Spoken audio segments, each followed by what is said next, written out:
Hello everyone, welcome to try study with Saina. तो चलिए हम करते हैं अपनी क्लास की शुरुआत। पिछली क्लास में जो हमने 1 से लेके 5 तक का क्वेश्चन कर लिया था और कुछ क्वेश्चन जो है बाकी रह गए थे। तो चलिए आगे हम देख लेते हैं कि और कौन कौन से क्वेश्चन छूट गए थे हमारे जो कि इम्पोर्टेंट हैं। तो ये रहा हमारा अगला क्वेश्चन। हरित क्रांति का मुख्य उद्देश्य क्या था? तो अगर आपसे पूछा जाए कि हरित क्रांति जो हुई उसका मुख्य उद्देश्य क्या था, तो उसका उद्देश्य था औद्योगिक विकास। आपके ऑप्शन है, ये देखना आप। अगर आपको आंसर पता है तो आप ज़रूर कमेंट करना। खाद्यान्न उत्पादन का बढ़ावा या फिर व्यापार बढ़ाना या फिर शिक्षा में सुधार। तो राइट आंसर यहाँ पे आपका हो जाएगा ऑप्शन बी, खाद्यान्न उत्पादन में बढ़ावा।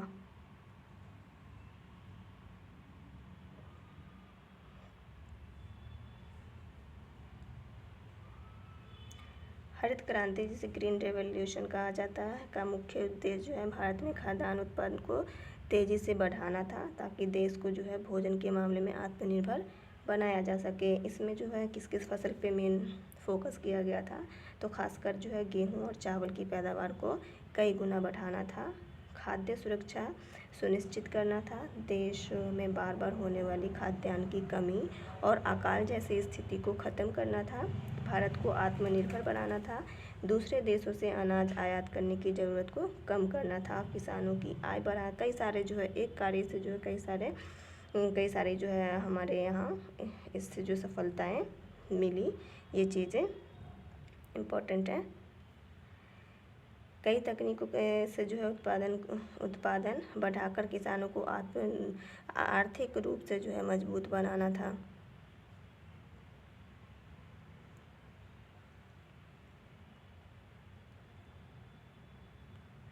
हरित क्रांति में जो है कई आधुनिक तकनीकों का जो है इस्तेमाल किया गया। उन्नत बीज का यूज़ किया गया इसमें, और HYV सीड्स का मतलब जो है ये देख लो, हाईली यील्डिंग वेराइटी सीड्स। उच्च उपज वाले बीज का जो है सरल भाषा में अगर आप समझो तो मतलब ऐसे वैज्ञानिक तरीक़ों से विकसित बीज होते हैं जो कि साधारण बीजों की तुलना में ज़्यादा फसल देते हैं।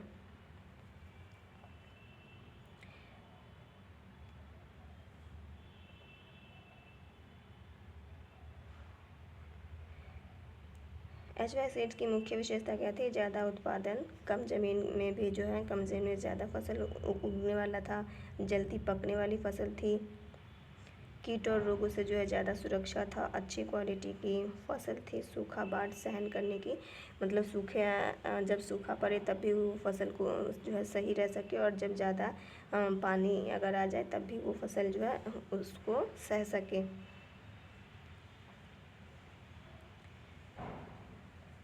उदाहरण के लिए देख लीजिए कि मतलब कौन कौन से फसल, तो गेहूँ, धान, मक्का। भारत में जो है ये महत्व है। हैवी सीड्स का जो सबसे ज़्यादा उपयोग हरित क्रांति यानी ग्रीन रेवोल्यूशन में हुआ था। इससे जो है भारत में अनाज उत्पादन बहुत बढ़ गया था।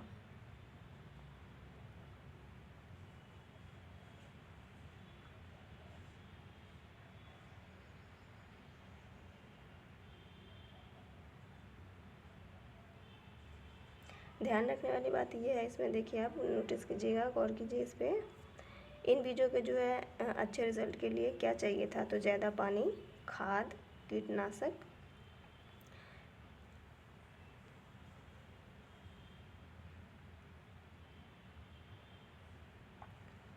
एग्ज़ाम्स के लिए जो है मेन आपका हो जाएगा यहाँ, ऐसे बीज होते हैं हैवी सीड्स जो है HYV जो है सीड्स ऐसे बीज होते हैं जो अधिक उत्पादन देने के लिए जो है वैज्ञानिक तरीक़ों से विकसित किए जाते हैं। इसका जो है हरित क्रांति के जो है जनक कौन है अगर पूछा जाए तो ये MS स्वामीनाथन, जो कि भारत में हरित क्रांति के जनक माने जाते हैं। नॉर्मन बोरलॉगियो जो है ना, ये विश्व स्तर पर हरित क्रांति के जनक हैं। नॉर्मन बोरलॉग, ये जो है विश्व स्तर पर हरित क्रांति के जनक हैं, और भारत के जनक तो MS स्वामीनाथन इसका जो है परिणाम क्या आया था, तो भारत खाद्यान्न उत्पाद में जो आत्मनिर्भर बना था। गेहूं और चावल का उत्पादन बहुत बढ़ा था, लेकिन पर्यावरण पर जो है ना इसका कुछ नकारात्मक प्रभाव भी पड़ा, जैसे मिट्टी की उर्वरक जो है वो ख़त्म हो गई। जब ज़्यादा खाद वगैरह डाला जाए तो फिर वो भी तो प्रदूषित होता ही है ना। तो जो नॉर्मल तरीके से पहले निकलता उपजता था वो चीज़ जो है अब कम हो गया था। जैसे मिट्टी की उर्वरकता जो है वो कम हो गई। जल जो है प्रदूषित हो गया था, इससे जो है जल भी तो प्रदूषित हुआ।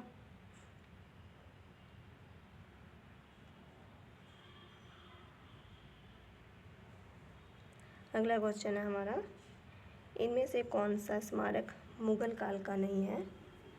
तो अगर आपसे पूछा जाए कि ताजमहल, कुतुब मीनार, लाल किला, गोल गुंबद, इन सब में से अगर पूछा जाए आपसे कि कौन सा जो है मुगल काल का नहीं है, तो यहाँ पे राइट आंसर जो है वो हो जाएगा आपका ऑप्शन ए, ताजमहल।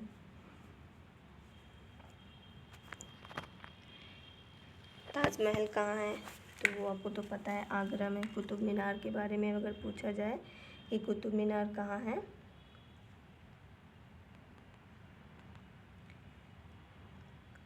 तो कुतुब मीनार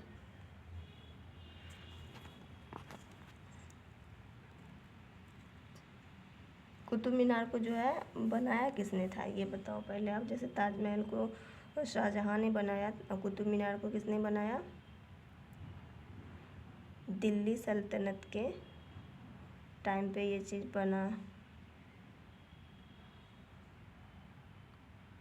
दिल्ली सल्तनत के टाइम पे बना। और आपका ऑप्शन सी है लाल किला। लाल किला को जो है किसने बनाया है, तो ये मुग़ल बादशाह ने बनाया है। मुग़ल बादशाह के शासनकाल में ये बना लाल किला। लाल किला जो है मुग़ल बादशाह के शासनकाल में बना। और गोल गुंबद की बात करें तो गोल गुंबद किसने बनवाया,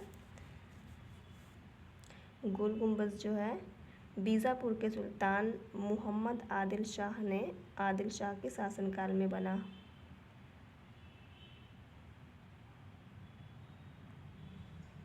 मोहम्मद आदिल शाह।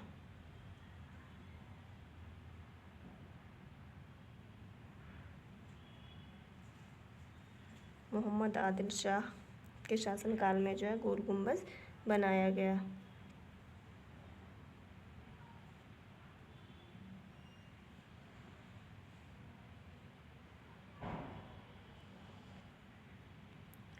कुतुब मीनार का जो है,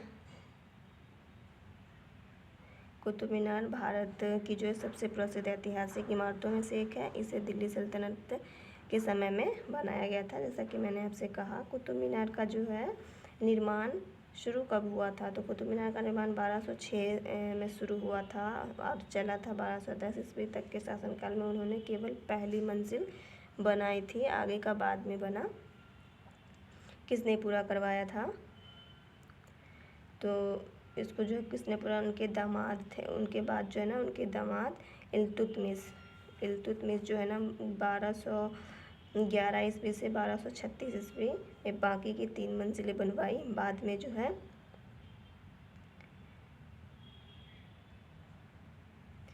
में जो है फिरोज शाह तुगलक ने ऊपरी मंजिल की मरम्मत और पुनर्निर्माण करवाया। क्यों बनाया गया था यह, तो यह एक विजय स्तंभ था, विजय स्तंभ के रूप में बनाया गया। कुछ खास बातें और हैं। इसकी ऊंचाई की बात अगर कर ले तो लगभग 73 मीटर ऊंचा है ये, और ये 5 मंजिला इमारत है।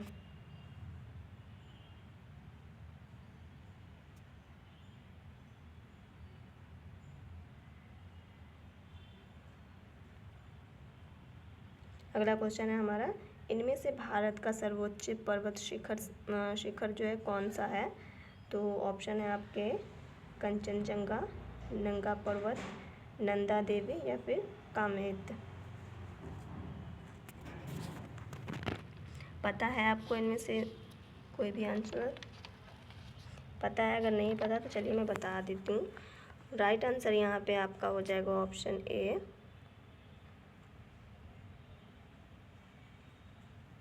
Option A Kanchenjunga.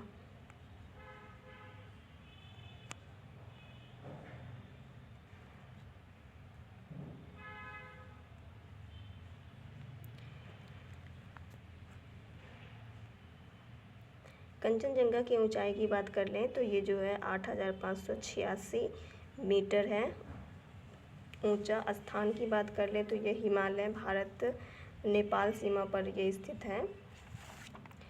विश्व में अगर स्थान की बात कर लें इसका तो ये तीसरा सबसे ऊंचा पर्वत है।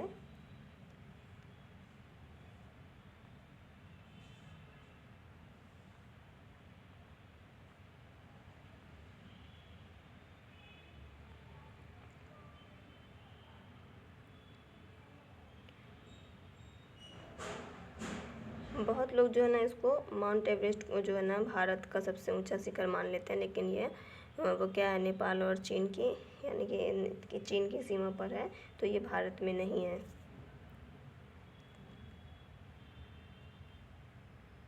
अगला क्वेश्चन है,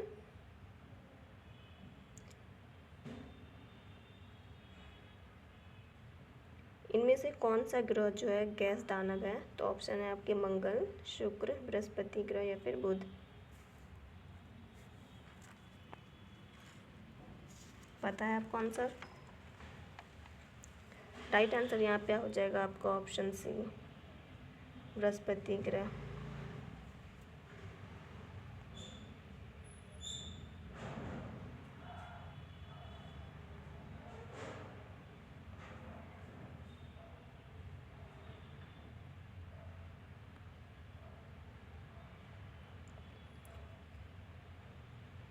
गैस दानव जो वे ग्रह होते हैं जो मुख्य रूप से गैसों जैसे हाइड्रोजन और हीलियम से बने होते हैं और जिनकी कठोर सतह नहीं होती।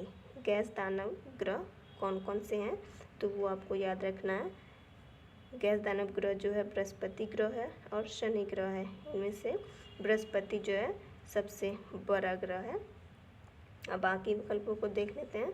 तो मंगल जो है क्या है, ये एक ठोस ग्रह है। शुक्र क्या है, ये भी ठोस ग्रह है।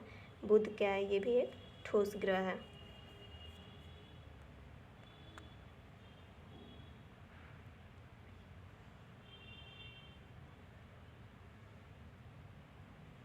अगला क्वेश्चन है, चिपकू आंदोलन जो है सबसे पहले किस राज्य में शुरू हुआ था? तो ऑप्शन है आपके हिमाचल प्रदेश, उत्तराखंड, उत्तर प्रदेश या फिर मध्य प्रदेश। तो राइट आंसर यहाँ पे आपका हो जाएगा ऑप्शन बी, उत्तराखंड। चिपकू आंदोलन जो है भारत के किस राज्य में शुरू हुआ था? तो आपका ऑप्शन आ जाएगा यहाँ पे उत्तराखंड।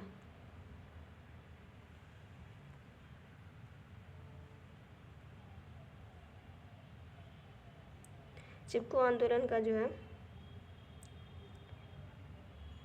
चिपकू आंदोलन सबसे पहले जो उत्तराखंड जो कि तत्कालीन जो है कहाँ आता है, ये चीज़ उत्तर प्रदेश में आ रहा है अब, तो वहाँ शुरू हुआ था। यहाँ जो है आंदोलन 1970 में के दशक में हुआ था। ख़ास तौर पर क्या था, चमोली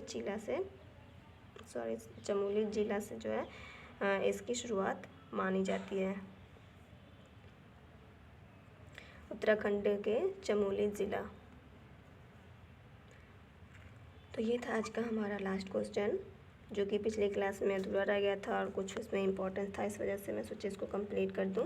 तो अगर आपको ये क्लास अच्छी लगी है तो प्लीज़ वीडियो को लाइक करना, चैनल को सब्सक्राइब करना। अगर चैनल पर आप पहली बार हो तो सब्सक्राइब भी कर देना चैनल। ओके, अब हम आपसे मिलते हैं अपनी नेक्स्ट वीडियो में।